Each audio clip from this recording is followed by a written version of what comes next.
ওই বেটা সিগারেট খাওয়া তো শেষ, এখন বাসায় গেলে বাপে তো বুঝে যাবো গা যে আমি সিগারেট খাইছি। रुको जरा। এ বেটা তুই ওই সাইড যা।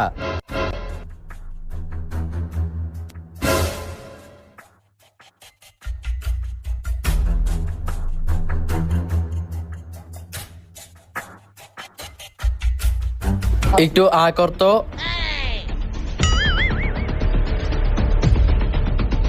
ওই বেটা তোরা যে এত কিছু করলি, বাপের কাছে গেলে কি ধরা খামু? না না না, ধরা খাওয়ার কোনো চান্সই নাই, তুই এখন যাইতে পারোস। আচ্ছা ঠিক আছে, আমি গেলাম। ওই দাঁড়া, তুই তো মনে হয় আজকেও সিগারেট খাই আইস। দে আর দে আ করতো। আরে বাবা তুমি এত সন্দেহ করো কি লিগা? আমি সিগারেট খাই নাই, দেখো না আমার শরীরের থেকে গন্ধ কয় না। চাপো, আমি বাসায় যাই। ওই সিগারেট খাই নাই, এটাও আমার বিশ্বাস